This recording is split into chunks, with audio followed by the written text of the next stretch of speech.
Yo, happy Sunday, everyone. We are back. Finally, it is the Triple Coverage Fantasy Football Podcast. We are powered by the Suplex Dinner Club.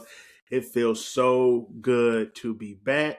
We're going to be talking fantasy football all season. I'm hyped. How are you fellas doing? Eric, Adrian, we are back. We are back. How are y'all feeling? Feeling good, feeling good. It was a great season last year, fantasy-wise. It was a great season in the NFL. It's going to be hard to top it, but I think we can do it. Yeah, I'm excited, man. Football season is always my favorite part of the year, so I'm ready. I'm ready. And y'all convinced me to get back into fantasy football, so I'm with it. Yes. Listen, fantasy football is always a great time for me. Growing up in Michigan, we have seasons, so you kind of know when the fall is coming, the leaves on the ground, things of that nature. In Florida, it's kind of seasonless. So fantasy football is always that marker for me to let me know my favorite season is approaching, which is the fall. But we got a lot to uncover. We're not gonna overload you guys today because it will be a season full of deep dives and things of that nature. So we're gonna start it off. We're gonna do our top five, right? We're gonna do our top five QBs, our top five wide receivers, running backs. We're gonna end it off with our top five tight ends, and then we're gonna segue into a topic, something I've been thinking about even when I was evaluating tight ends. I'm like, should we get ready to get rid of this tight end position and just add another super flex, give you an opportunity to add a tight end in that super flex position? It's not enough tight ends to go around in the NFL. We're going to talk about that today. Eric, Adrian, let's start at the top. Let's talk about quarterbacks. Let's talk about fantasy football. We want our viewers to know we're not talking about who's the top five in the league. We're talking about who are the top five at each skill position for fantasy football. Who's going to bode well in fantasy football this season? Adrian, you want to kick us off? Top five quarterbacks? Yeah. I'll be honest, when I read the run sheet, I just thought you wanted the top, but I can freestyle with you. I can go. So y'all be patient with me. Okay, so let's start off with the top. I think the top quarterback going into this year, offensive production wise, is going to be Josh Allen. I think he's a safe bet when you're talking about offensive production. The guy throws, runs, he does it all, and that's the reason why he's been in the MVP candidate. He's been a strong MVP candidate past couple years. His offense has improved over the years. He's gotten a steady running game. James Cook led the league in rushing last year. You would only expect for that to continue. And he got a wide receiver finally. He doesn't have a wide receiver named Keon Coleman to drop every damn pass he throws. So I'm gonna definitely stay with number one being Josh Allen. Number two, I'm gonna say Matt Stafford, mainly because he's coming off an MVP season. He is in complete synergy with his coach, Sean McVay. And he has the best weapons in the league, honestly, when you're talking about wide receivers who led the league in receptions, Puka, touchdown catches, Devontae. And that team's only gotten better as well. So I don't see a drop off from Matt Stafford, even though everyone says he's older, which he is. We all are older a year, but Stafford's gonna keep it going, hopefully, as a Stafford fan. And he's my number two. Number three, I'm gonna say y'all's guy, Drake May. I love the kind of season that we saw from Drake May. You see the confidence growing. And the biggest X factor is going to be A.J. Brown. What kind of A.J. Brown are we going to get? Good A.J. Brown means great production, great performances from Drake May. Bad shutdown, reading a book on the sideline, A.J. Brown is not the best thing. So hopefully we don't see A.J. Brown on Vrabel's any not New allowing England. that. He's I definitely not mean, allowing that. Vrabel gonna kick that Vrabel boy's got his ass. own. Hey, Vrabel got his own little challenges with himself right now. But no, I hope for y'all, because both y'all are New England fans. I hope that AJ Brown's locked in and proves the league wrong. Number 4, I'm gonna say Joe Burrow. Joe Burrow is a boomer bust type of guy. When he's on the field, when he's healthy, one of the best in the league. No question about it. And he's another one of those quarterbacks that has all the weapons in the world. One of the best wide receiver tandems in the league, Jamar Chase, T. Higgins. And I like the team that he has around him also. So Chase Brown too. Chase Brown too. Chase Brown. Yeah, Chase Brown is running back. So I like what Cincinnati's trying to build, even though I'm a Baltimore fan. I really do think that Joe Burrow is one of those guys that's boom or bust. Hopefully he's healthy so that we can actually see him produce. And 5 for me, I'm going to say it, Lamar. Lamar is one of those guys. Lamar Jackson, Baltimore Ravens, is one of the best quarterbacks in the league. That offense moves and grooves with him and only him. If Lamar's not in that offense, it is the doldrums of football. Trust me, as a Ravens fan. So I'm hoping that Derrick Henry comes back locked in. I'm sure he will be. That will help tremendously. And when it comes to those wideouts, man, like Zay is always one of those high productivity wide receivers, like when he's in his groove. So hopefully with this new coaching staff and all that, we get some good games out of Lamar and a good season from the Ravens. So those are my 5. Good. That's a great 5. That's a great 5. For sure, for sure. Eric, what you got over there? Top 5 QBs. All right. So much like Adrian, number 1's got to be Josh Allen. I hate it as an in-division rival. I hate rating this man first overall of anything, but he's clearly the best quarterback for fantasy purposes. Definitely one of the most consistent. He never misses time. If you look at his game logs, 17, 17, 17, 17. In my opinion, he's not the most exciting quarterback on this list. But, he'll definitely get you anywhere from 35 to 4,500 yards, 30 plus touchdowns. And he's going to throw a lot of interceptions. That's his thing. But also because, like Adrian said, he ain't got no wide receivers until this year. But also, that man has some good legs. He's always a threat to run. In the last 3 years, 15 touchdowns, 12 touchdowns, 14 touchdowns. It's a toss-up between 1 and 2 for me. I'd rather have my number 2, but I'm just going to base that on the fact that I don't want a division rival at number 1. But number 1 is Josh Allen. Number 2 is going to be Adrian's boy, Lamar Jackson. I love Lamar.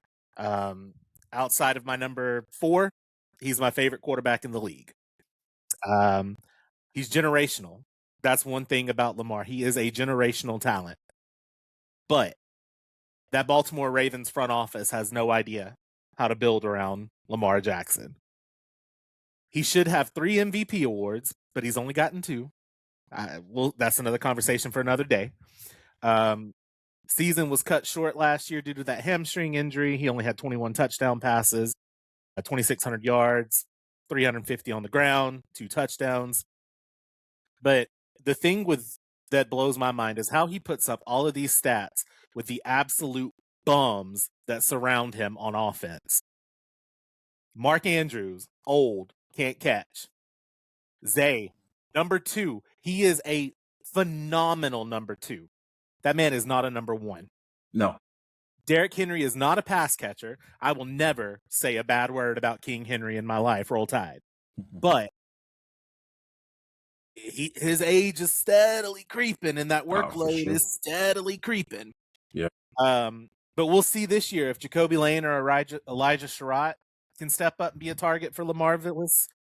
Maybe Josh Cuevas. They're going to try to put Isaiah Likely back in that 1B spot, but I haven't seen enough production out of Likely to make me want to put him over Mark Andrews. Well, Likely's not even in Baltimore anymore. Well, like they moved Likely. I mean, he signed elsewhere. Where He the Saints, right? Is it? He did. I mean, I hope he didn't. He didn't go there, did he? I'm not trying to derail you. You're good. No. I know he's a giant. He's a giant. Yeah, he's a giant. Giant. Yeah, he's in New York. Yeah. Well, never mind then. So I guess it is going to be Cuevas as the number 2 then. Roll Tide for that too. And then my number 3. I hate doing this because it all depends on injury. It all depends on injuries. Joe Burrow. He's the quarterback with the most insane receiving core in the top 5. Yep. The problem with Burrow, and it's been the problem every single year with Burrow, can this man stay healthy? He averages 12 starts a year over the 6 years that he's played.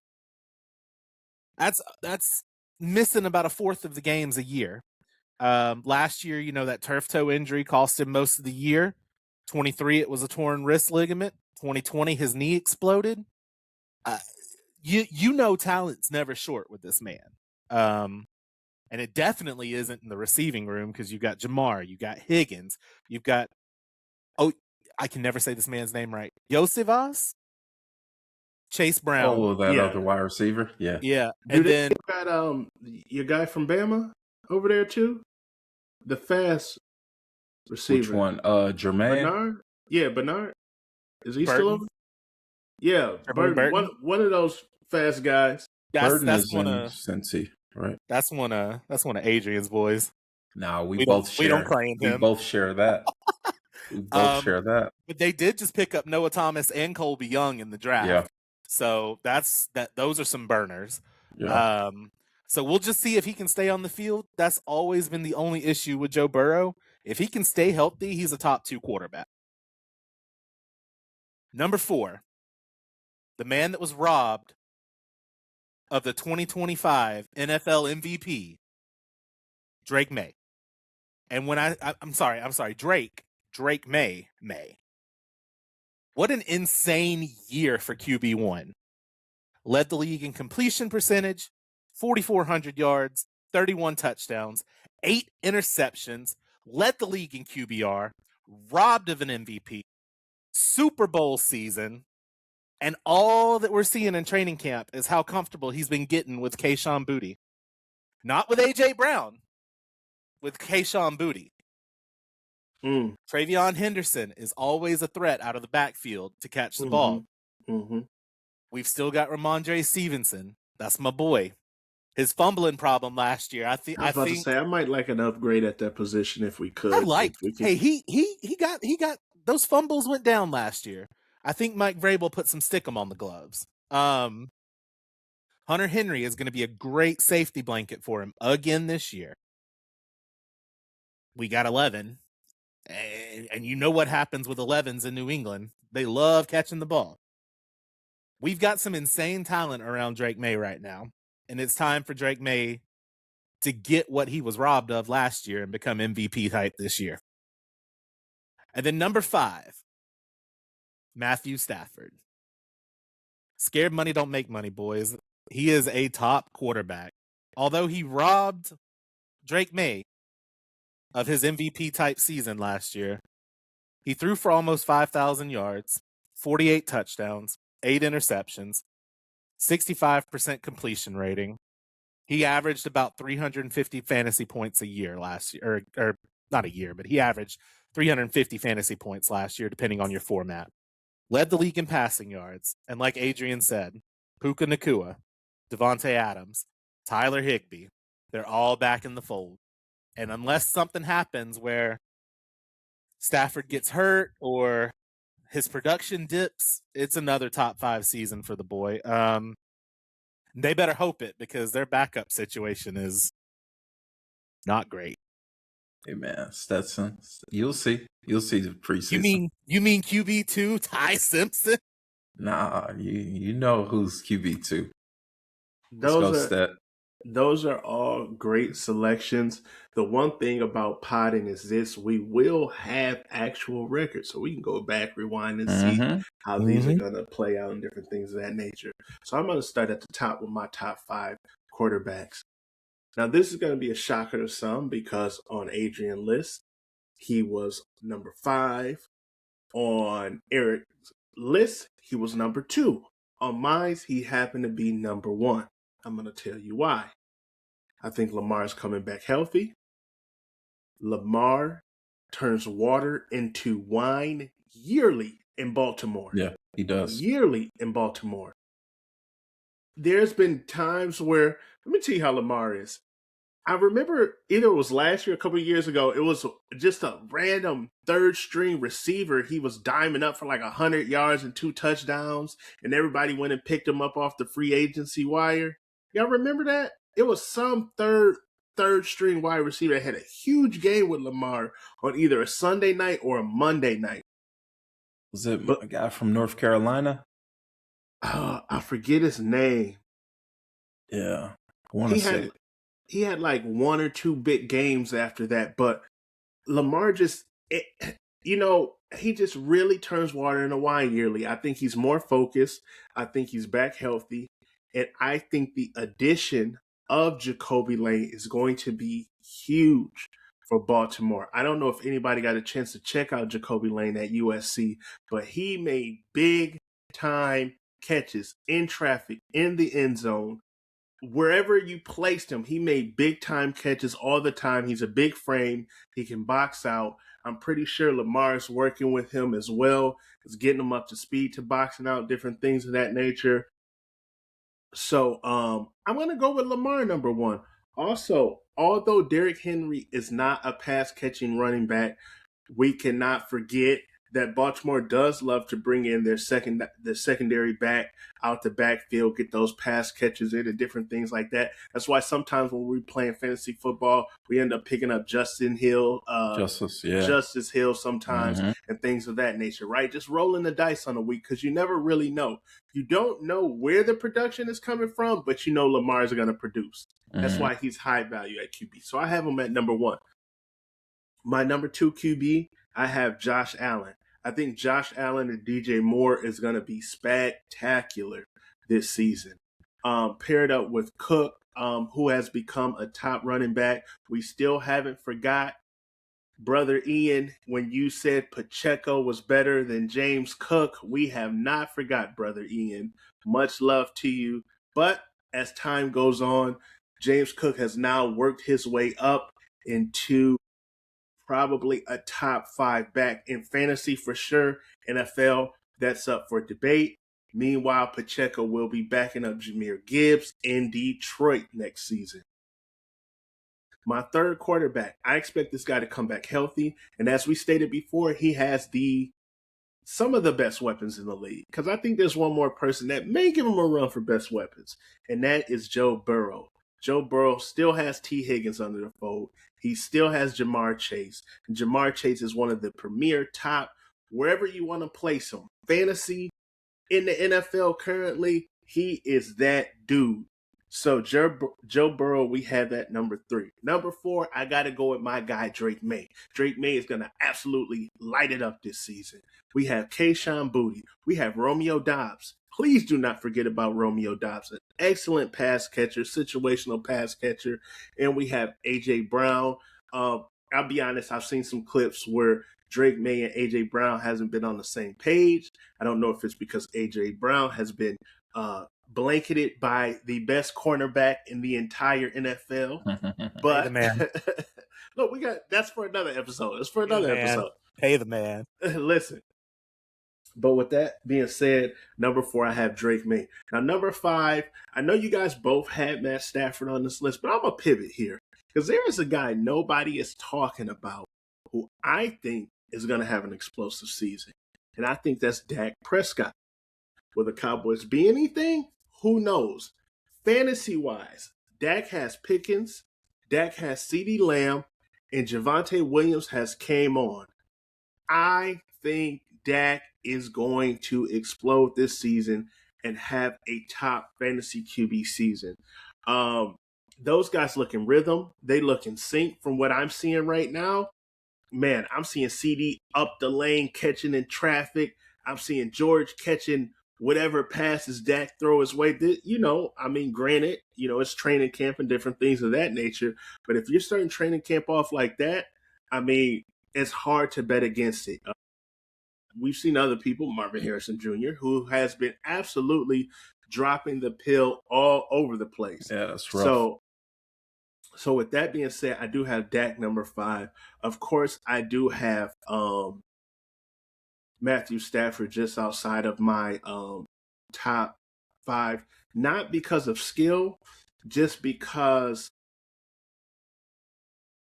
history kind of shown us that a guy has a spectacular season MVP and that he may come back that next year and just have those little knick-knack injuries where they're out 2-3 weeks, a couple games, different things like that. Not saying he still won't finish the season strong, but Father Time could be catching up to Stafford. This is my prediction. Do we think the Rams is itching to play Ty Simpson, or are they itching to play Stetson Bennett? We'll see. I don't know. Either one. We'll see, man. Look, that first injury or that first game Stafford is out is going to be the tell-all sign of what the Rams really have up their sleeves, because a Stafford retirement is imminent. Salute to Stafford. Had a wonderful career in Detroit. Had a wonderful career with the Rams. Won a Super Bowl. Won an MVP. He's worked his way into a gold jacket, right? So, yeah, for sure. Salute to him. So Eric, listen, I want you to go ahead, kick off running backs, right? Running back, the most valued position in fantasy football, right? Running back can get rushing yards, can get receiving yards, rushing TDs, get receiving TDs. Man, it's just so much a running back can do and why they hold so much value. I know a lot of times people go into fantasy and they see the quarterback, and quarterback is a highly valued position too, but running back is the most valued position in fantasy football. With that being said, Eric, who you got for your top 5 running backs in fantasy football this season? All right, I'm going to flip this one up, and I'm going to start from the bottom and go to the top because I have a feeling my top 2 might be a little controversial. So number 5, I've got Ashton Genty. Definitely not a fantastic year for the rookie. Okay. Last year. I mean, it was a solid year. He had almost 1,000 yards rushing, 5 touchdowns. I think everybody knew that the hype around Ashton Genty once he went to Oakland, Vegas was going to, much like it's going to do for 15. It was underwhelming with how hyped he come out of the draft. But the upside's there for me. I saw what he could do at Boise State. Granted, that was a Mountain West, whatever they wanted to call that conference that year. But we saw what he could do in the playoffs against some fantastic teams. I think that can translate to the NFL. He's the second best player on a very bad team, so he's going to get the touches. The problem is whether, the touches become something. Now, Mendoza / Cousins / whatever quarterback they throw out that week is going to rely on him more than they should because of the fact that they have no talent around him and Brock Bowers. But I definitely think that he has the upside to be number 5 on this list. And that's going to be controversial. I'm well aware. Number 4, James Cook. He's the definition of a bell cow to me. 300 carries, 1,600 yards, 12 touchdowns last year in an offense that really wasn't designed to be a running offense. McDermott does not like running the ball as much as he should, but it worked last year. We saw some explosive plays out of Cook. We've seen him for years, dating back to Georgia.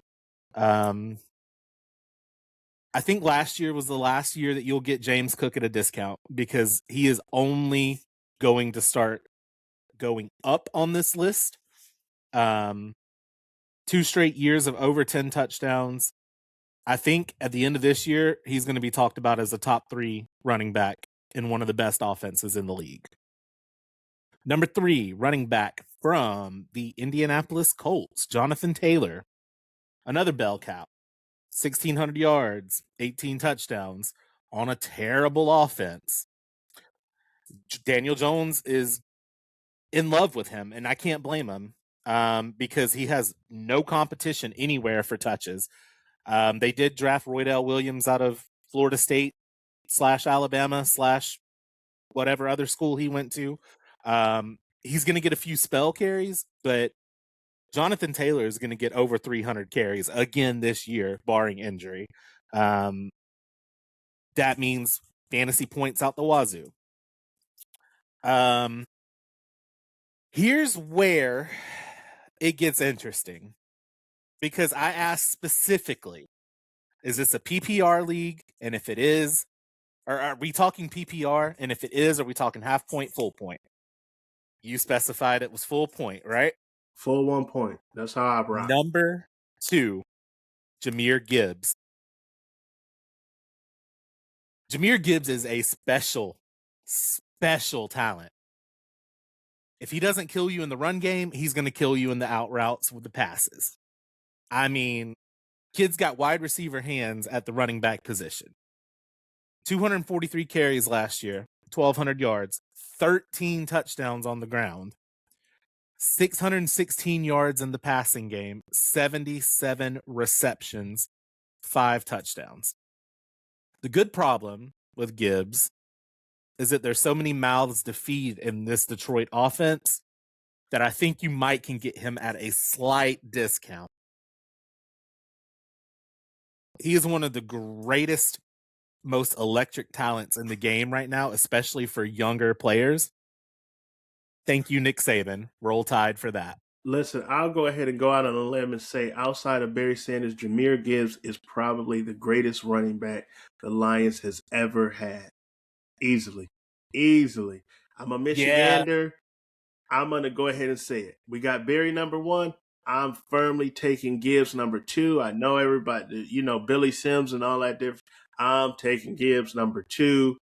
I don't see no drop off in his production any this season. But go ahead. I'm sorry to interrupt. You're good. I could agree with that, because I was about to say Reggie Bush, but I guess they got Bush kind of at the end of his career. But that makes sense. Definitely. Number 1, and I had these two flipped until I deep dove into the stats. Bijan Robinson. The only problem that I've had with Bijan Robinson in the last 2 years is that Tyler Algier has stole like 20 touchdowns from this man. He would run it down he would run it down into the red zone, and they'd be like, "Okay, here you go, Tyler. Get some vulture carries and get a touchdown." Because that's how Atlanta's. But I don't see that being a case this year because Algier's gone. There is no defined number 2. I think this is going to end up being Bijan Robinson's year. The last 2 years, he's averaging about 1,500 yards. His touchdowns are sub 10, but that is what it is. The quarterback room in Atlanta is in shambles. So they are going to rely on Bijan a lot this year. But I also don't think how people realize how good he's been in the pass game. This is what made me rank him number 1. 80 receptions, almost 1,000 yards receiving last year, 4 touchdowns through the air. I wanted to rank Jahmyr number 1, but having Bijan in a full point PPR league, I did not realize how much that man actually helped me. It's got to be my number 1. I like that. That's a good list. That's a great list. Great list. Adrian, what you got for running backs, man? Any surprises on your list? All right. So, like I said, I'm freestyling for sure. But number 5, I'm going to go to Miami. Achan. That's a great one. Dude is explosive. Probably right up there when you're talking about Jahmyr Gibbs being one of the most explosive running backs. They have a new quarterback, Malik Willis, who will open up things in the running game for him because he can run as well. So we got to take that in account. That's why I'm going to put him as 5. Number 4, I'm going to put James Cook. James Cook is steadily progressed in his NFL career. That's part of the reason why Buffalo has paid that man just like he should have. Led the NFL in rushing yards. I expect him to have a good year right there again. 3, I'm going to say Christian McCaffrey of San Francisco. If you're talking about, the argument that Eric made for for Bijan being that weapon on the ground and in the air, you got to mention Christian McCaffrey in that also. And now that we know that someone like Ricky Pearsall is out for the year, that just means that Purdy's going to be depending a little bit more on his running back. That ageless wonder being Christian McCaffrey. I think he's one of those confirmed for sure picks that get you those kind of points, So I'm going to say number 3 is Christian McCaffrey. Number 2 is going to be Jahmyr Gibbs for me. All the points that Eric made, no need for me to repeat it, but Jahmyr Gibbs had a hell of a year last year. There's a lot of hype going into this season for him and Detroit. We're going to see if he delivers. And number 1 is going to be Bijan. Bijan, to me, I said this last year, Bijan is probably the best running back in the NFL. And the only thing holding him back is the fact that the quarterback has been such a train wreck there in Atlanta. So hopefully between Tua and Michael Penix, you can get one capable quarterback. And that's all I've hoped for this offseason, is that between those two, you patch them together and you get at least one theoretical decent quarterback. And they have more than enough weapons to open up that offense, which only means you're going to get even more production from Bijan because he is the crown jewel of that team. So Bijan, for me, number 1 running back, hands down. All you got to do is just open up Penix's head, take his brain out, put it into his body. We're good. Basically, man, it's rough. The question is how not to interrupt. I'm sorry to interrupt, but the question really for Atlanta, because Tua is hurt now and Penix is, still in, how many games are we going to see Cooper Rush as the quarterback for Atlanta? That's the question. That's the question for that team, because that's going to happen. Cooper Rush is going to be the starting quarterback, unfortunately, for the Falcons for a couple weeks, which sucks.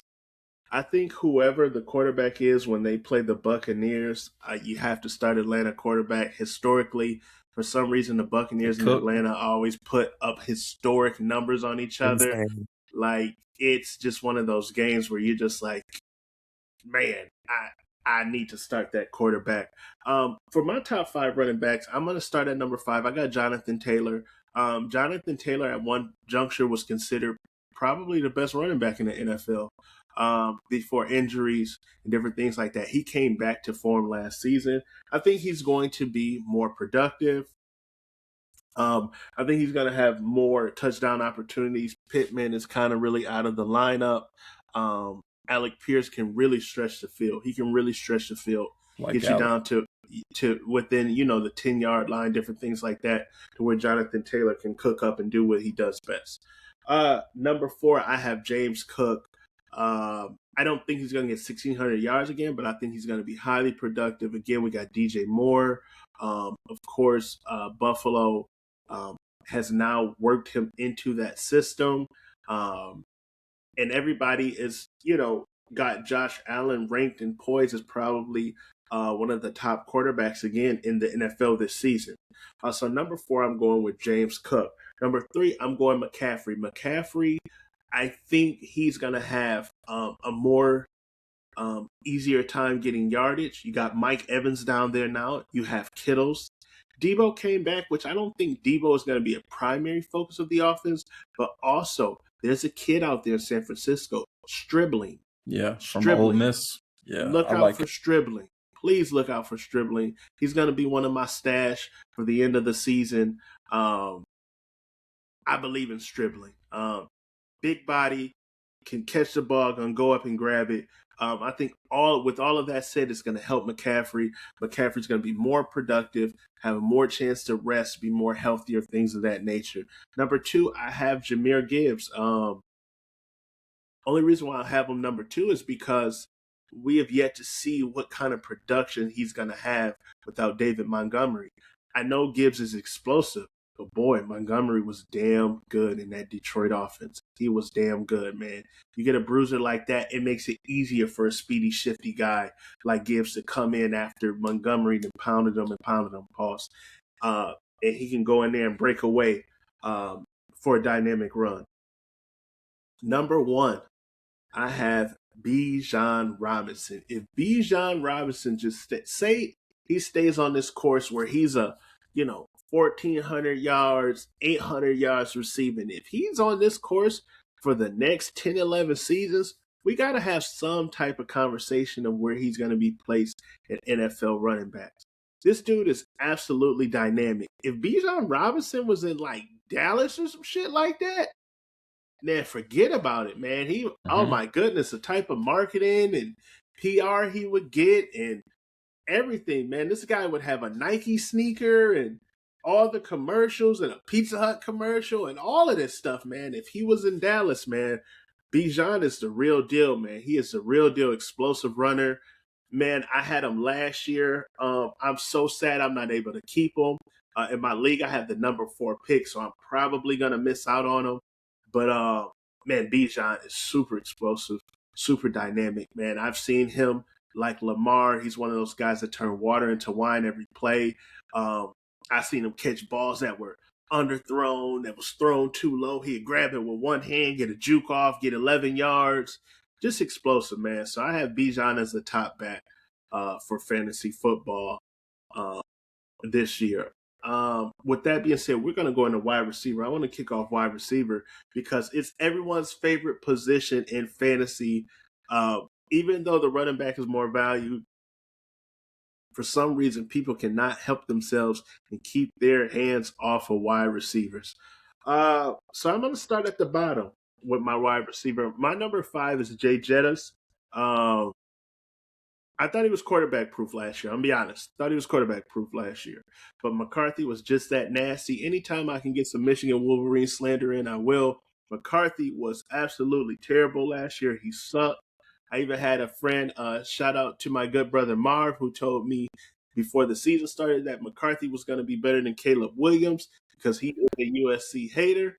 And throughout the season, I had a fantastic time trolling him. McCarthy is garbage. He made Jay Jettis probably, when you're talking skill-wise, a top 2 receiver in the league, look like an absolute peanut. So with that being said, I still have faith in Jettis. I'm going to put him at 5. Number 4, I got to go with my guy, Amon-Ra St. Brown. Super consistent. Man, if Baltimore could put core pieces around Lamar like how Detroit did for Goff, oh man, that would be insane, man. Goff is pretty much kind of like a mid-tier QB to me, but they surrounded him with so many great pieces. Amon-Ra St. Brown, I think he's going to have another explosive season. Again, in Detroit, you're sharing that rock. I know they like Laporta. You have Pacheco. And then you have the guy, Tesla, who everyone in Detroit is high on. J-Mo. And I was just going to say, and lastly, J-Mo, J-Mo, yeah. of course, who is predicted to have a huge season. But with J-Mo, will he stay out of trouble? J-Mo, will you stay out of trouble? Will you make it full season? No injuries, no trouble, things of that nature. Number 3, I am going with CeeDee Lamb. I think he's explosive. I like everything about CeeDee Lamb. Everything. I like everything about CD Lamb. I think he's poised to have a big season. He's going to be fully healthy. He would have had a big season last year had it not been for injury. Number two, this is going to be super controversial here. I got Puka at number two. I know. He had a very, very explosive season. He is number two. My number one, I'm going with Jamar Chase. Cannot bet against Chase. And I know here's the even more controversial part. JSN is not in my top five. Not that I don't think he's spectacular. Yeah, I just noticed that. We're going to see how this Super Bowl hangover works for the Seahawks. Now, another thing. Christian Gonzalez kind of gave the rest of the league a small blueprint to look at when it comes to guarding JSN. Is he really legit? We'll see going, turning over. So JSN prior to this season, he wasn't highly regarded. As a matter of fact, in my league, somebody's keeping JSN because they got him in the fifth round. So we'll see. If he comes back productive, then the next season, he'll probably break that top five list for me. Right now, I still have him sitting outside the top five. I have him at a healthy 7. I still do have A.J. Brown slightly above them for receivers. Adrian, what about you? Top 5 receivers in fantasy football? Okay, top 5, again, freestyling. So apologies, fellas. Number 5 for me is going to be Justin Jefferson. The only thing holding back Justin Jefferson is that quarterback position. Like, that's simple as that. I think Kyler Murray's going to have a good season. Honestly, as Minnesota's quarterback, he is an upgrade over JJ. I think anybody with a functional brain is an upgrade over JJ personally, but that's me. And I like Kyler Murray. I like Kyler Murray when he's Kyler's in a perfect situation with that coaching staff to be able to have a bounce back year. We've seen it before with your boy, Sam Darnold. We saw it with, all those consistent years of Kirk Cousins. Yep. That was under this same offensive staff, and I think Kyler is capable of doing the same thing. So I expect a bounce back year for Jettas. Number four, I'm going, let me think about it.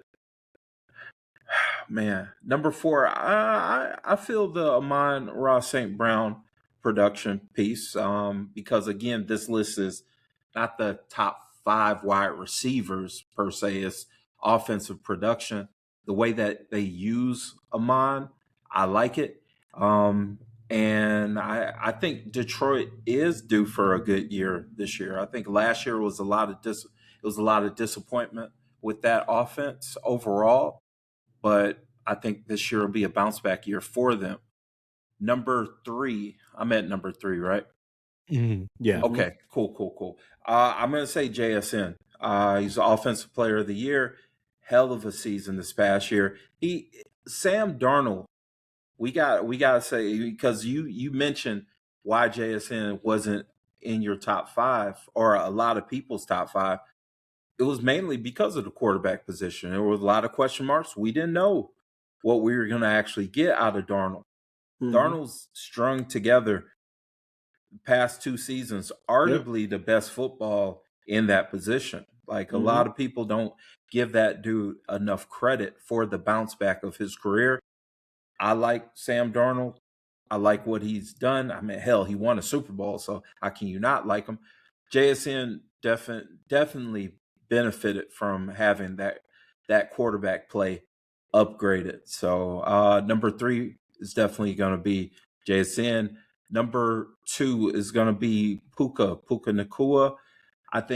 I love the way that LA uses Puka.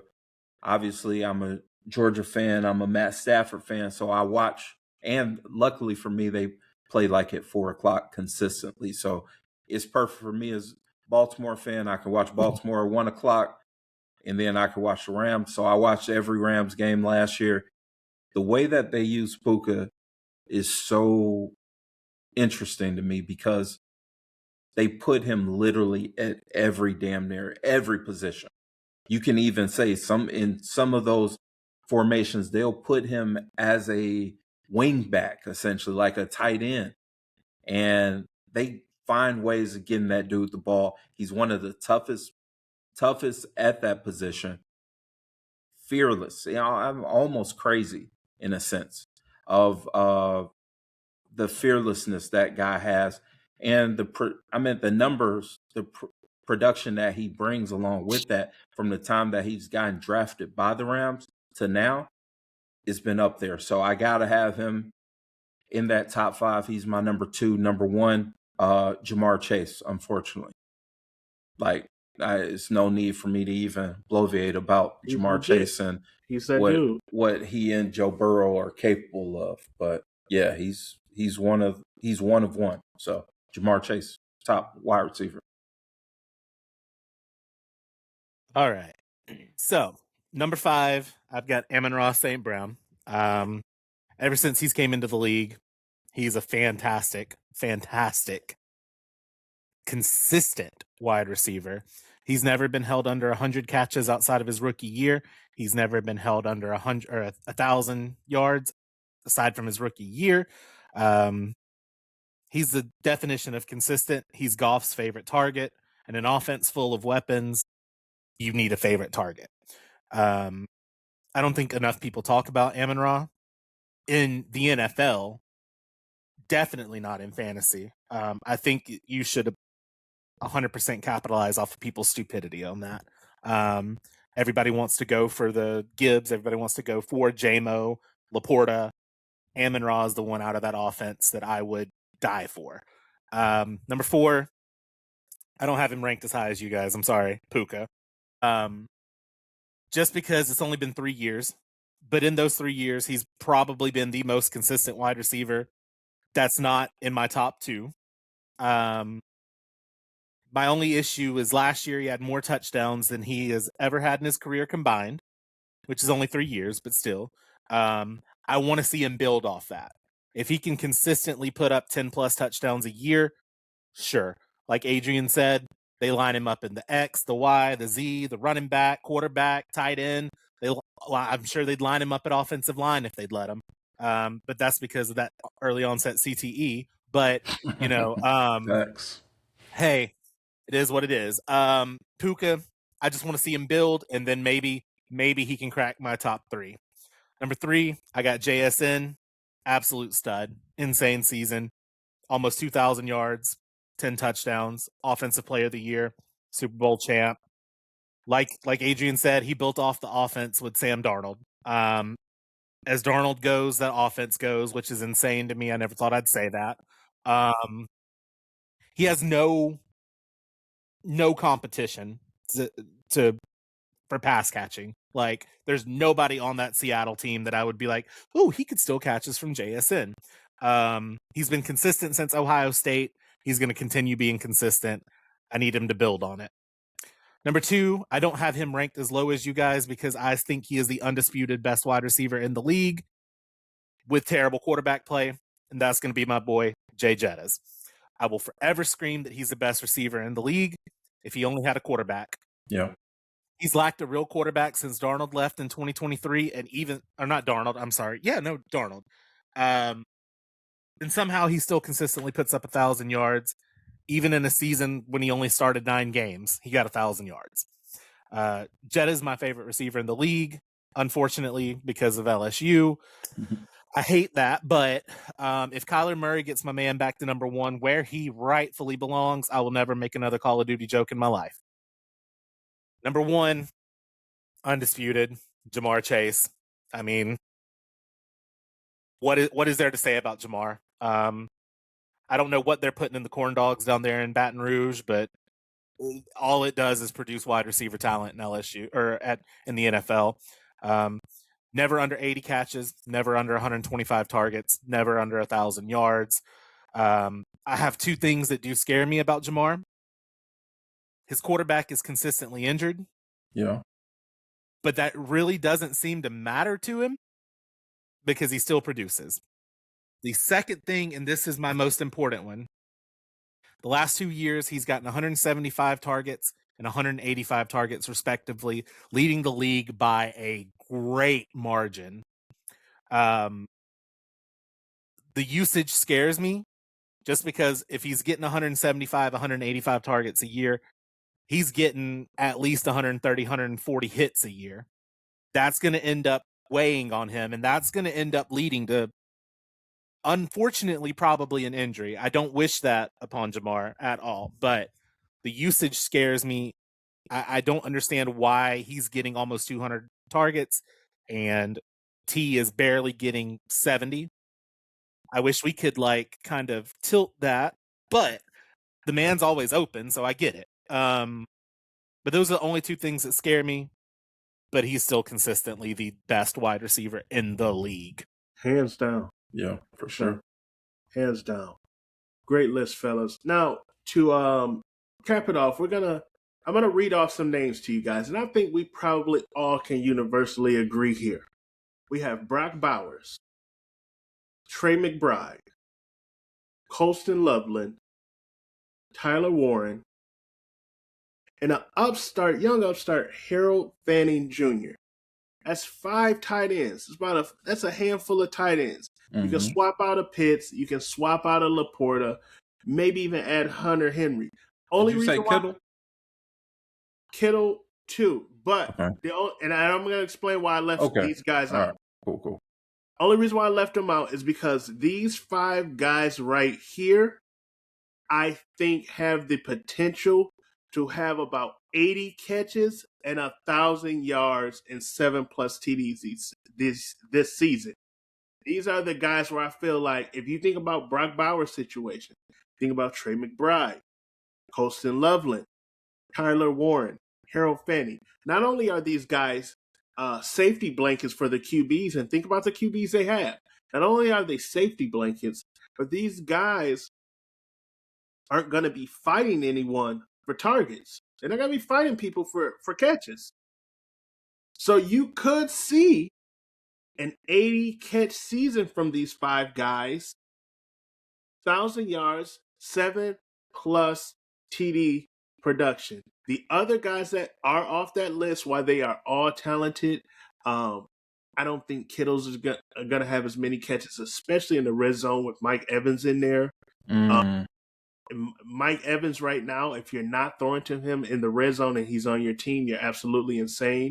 And then again, Stribling is there as well. I do think that Kittle will be catching, going upfield and kind of making some big, tough catches. But as far as his targets and touchdowns, I do think they're going to decrease. Hunter Henry is going to be a safety blanket, but he's never been a 80-catch, 1,000-yard guy in New England. And Kyle Pitts, we're still waiting. We are still waiting on Kyle Pitts. We are waiting. He is supposed to be that guy. We're waiting, so we'll go into this season optimistic. With that being said, there's only a handful of tight ends here that are worth even getting and taking a chance on. So my question to you all before we end the show, should we exterminate the tight end position in our fantasy football leagues in favor for a super flex? Now, mind you, with the super flex, you can still get one of these dynamic tight ends and plug them in, but you're not handcuffed to having a tight end on your team if you do not want a tight end on your team due to lack of depth and possible production. What do you see, Eric? Kick it off. Are you in favor of exterminate position, or you think it is a necessary evil? I think it is necessary. And the only reason that I'll say that is just because, if you do get a super flex, right? Let's say we do draft Brock Bowers. Bowers gets 10 points, 15 points. Somebody's plugged in a quarterback there, 25, 30 points. You're at a disadvantage. So I feel like the guys like Brock Bowers, like Trey McBride, like Colston Loveland, Sam Laporta, and my number 5, Kyle Pitts, do deserve shots to prove that they are playmakers. The problem is if you exterminate it for a super flex, you're at a disadvantage because the quarterbacks are always going to get more points. The running backs probably get more points. The wide receivers probably get more points. So I feel like you have to have it. You said you were looking for something for Kyle Pitts. This is going to be the year. I have a feeling. It's always this is the year for Kyle, man. It's Really? To always me, that. This to is me, like the worst QB So talent he frustrating, bro. had. It's so frustrating. to me, this is the best position he's ever been put in. And let Okay. me explain to you why. Tua Tagovailoa. Tua loves the tight ends. He got Tampa Bay to waste a first-round pick on O.J. Howard because of the production that O.J. Howard had at Alabama. His love for the position got the Vikings to waste a second-round pick on Irv Smith Jr. because of how much he loved throwing to Irv Smith Jr. He loved Mike Gesicki. He got Mike Gesicki paid because of how much he loved that tight end position. And do not forget the year that Jonnu Smith had in Miami with Tua Tagovailoa as his quarterback. Tua and tight ends go hand in hand like Tua and CTE. He loves Two of the letters is TE, so that is true. He loves the tight end position. So that's why I think Kyle Pitts is going to be great this year. We've been waiting on it for 5-6 years. Granted, I think if Tua is healthy, this is the year that he gets 6, 7, 800 yards, 10 touchdowns, and is a player. And he just got paid. So, hey, why not? Oh, that was very, very convincing argument there. Not only to draft Pitts, but also to keep the tight end position. Adrian, what you say? Get rid of it, keep it. Where are you at with it? I mean, I hear you on talking about getting rid of the position. I honestly thought Eric was going to agree with you, so I wanted to play Hill. I'm going to say it because I haven't played fantasy football in forever. Part of the challenge is that's fun. That's the fun part about fantasy football. The challenge of having to pick in this position where it's been down. I remember when running backs, as starting with fantasy football, at least for me, starting with fantasy football, the running back position was key. Like you get some solid running backs, it's up. You're gonna win. But then it was that year or two transition where it went from running back to wide receivers benefiting. And then those of us that were stuck in the running back thing, we were looking stupid at the end of those years because we're like, damn, man, I drafted 3 badass running backs, but I'm not in the finals because my wide receivers were lacking. And the shift of the league has been the wide receiver position. So I will say I would like to say that we need to keep the tight end position in there. Although I hear your argument because last year was disappointing from the tight end position. The guys that we were expecting to deliver, they were either dealing with injuries or they had Geno Smith as their quarterback. You know what I'm saying? Like it's just one of those things. You got to take the good with the bad with the position. And someone like Trey McBride, it makes you have to watch an Arizona Cardinals game, unfortunately, because he's good. So I like the aspect of keeping the tight end position because it challenges you. It makes you better. And that's what I want. Brock Bowers, number 1. Go Dogs. Well, Absolutely.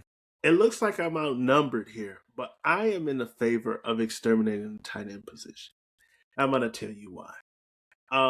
There's just not enough tight ends to go around to where you can have a creative and productive and depth-filled roster, right? I think the super flex allows you to do creative things week in and week out. And while I hear you, Eric, about, the quarterback goes in and they get more points, you have to remember quarterback is one of the most volatile positions in fantasy football. You want to know why? You lose points for sacks. You lose points for lost yardage. You lose points for interceptions. You lose major points for interceptions returned for a touchdown. And the quarterback is touching the ball every single play. Even when it's those running back handoffs and they fumble, that usually falls on the quarterback. It's too volatile for me to want to start a quarterback every week at the Superflex. But man, if I have a Brock Bowers there who is weekly getting me 12 to 15 points, and then he has that explosive game where he gets you to 22, where he gets you to 30 points, things of that nature. I would prefer that a whole lot more. I know right now in the league I'm currently in, they are still handcuffed to the idea of drafting a tight end. I guess they feel like it's some kind of competitive advantage. You got to weave your way in the draft and make sure you get a tight end and things of that nature. So I will be drafting a tight end. I am looking to draft Brock Bowers. I think if I am going to go for a tight end, I think he's 101 catches, 1,100 yards, 12 touchdowns. I think it happens with Brock Bowers. Same with Trey McBride as well. I don't think Colston Loveland is going to have 101, but I do think he will be on pace for 80. I know that Caleb likes to scramble a lot. He's going to be dotting them up here and there. Those catches are going to rack up. And they said, Shador loves Harold Fanning Jr. As well. He doesn't have anybody else to throw to. Why not? Right. Yeah, they say he loves him, as well as I'm seeing Denzel Boston as well. And I think Tyler Warren is going to keep up with the production he had last season. Remember, he was getting a lot of great targets. I started him majority of my fantasy football season last year. He was getting a lot of great targets. So, yeah, we're outnumbered. So if we were in the league, we would still be keeping the fantasy football tight end position. For me, though, I think it's time. I think due to the lack of depth, we can maybe evolve that to a super flex idea.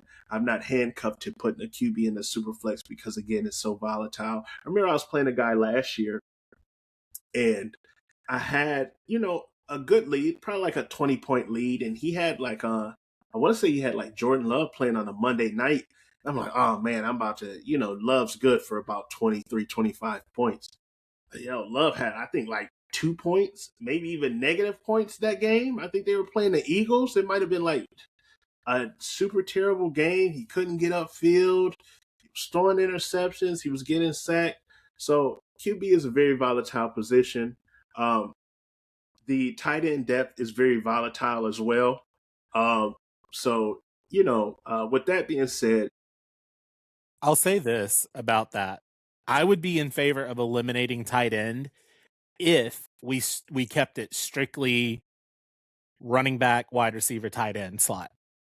I wouldn't want to put the quarterback there for the flex. Yeah, okay. I would not want it to be a super flex just because I wouldn't want to go. I wouldn't want somebody to draft like Josh Allen first round and then in the second round turn around and draft Lamar Jackson, and then there you go playing Lamar and Josh Allen every week, and it's like, all right, well, I'm already down 60 points. Let's try to figure out how I'm going to make this up.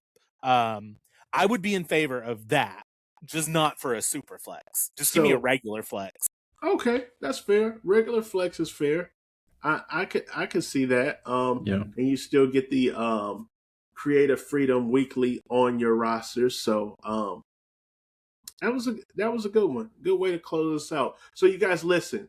We're going to be here for you all fantasy season, and we're going to be doing super duper deep dives. We're going to go into usage rate, target rates, who has a favorable matchup this week, who are our sleepers, our dark horses, our underdogs, our stashes for the season, all of that. That's going to be all here in the Triple Coverage Fantasy Football Podcast. I'm so glad to be back.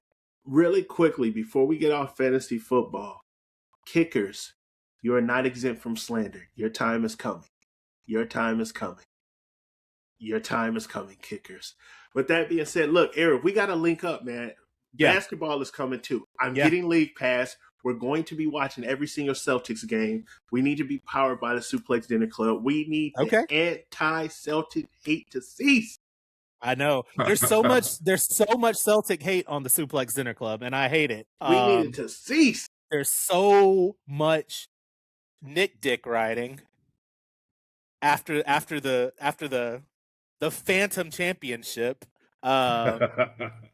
because the league's greatest player in zero was out half the year. So MVP number 0, Jason Tatum.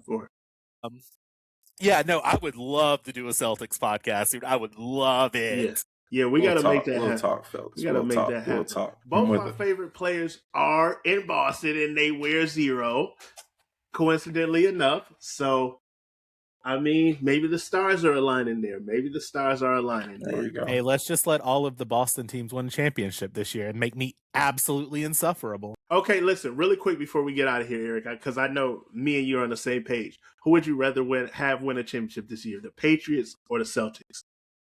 Oh shit. I would. Okay. Am I crazy to say Celtics because I want the Jason Tatum slander to just stop? Because Jason Tatum can't do it without Jaylen Brown. Even though Jason Tatum had the better finals than Jaylen Brown, they gave the Eastern Conference MVP to Jaylen Brown. Not slandering Jaylen. Love Jaylen. Hope for the best for him, except for when he's playing against the Boston Celtics with that bum ass Philly team. But no, I think I would rather that so that they can finally see that Jason Tatum is a top 5 player in the league and a leader of men. That's all I'm gonna say. Yeah, I would go Celtics as well. If Tatum listen, if Tatum could take that roster as currently constructed to the finals, that may be one of the greatest run of basketball we ever seen, man. With Paul George as your wingman, what? And your third best player is Peyton Pritchard. Come on, man. You leave fast PP alone. I love me some fast PP, boys. Let's just let that man take half court shots all game. Let's see what happens. But look, it was real, guys. We are out of here. We will be back next week. I cannot wait. We're gonna talk a little bit defense next week. Of course, we have to. We have to. My favorite part of the football game. Definitely. So. See you guys later. Suplex Dinner Club, Triple Coverage Podcast. We are out of here.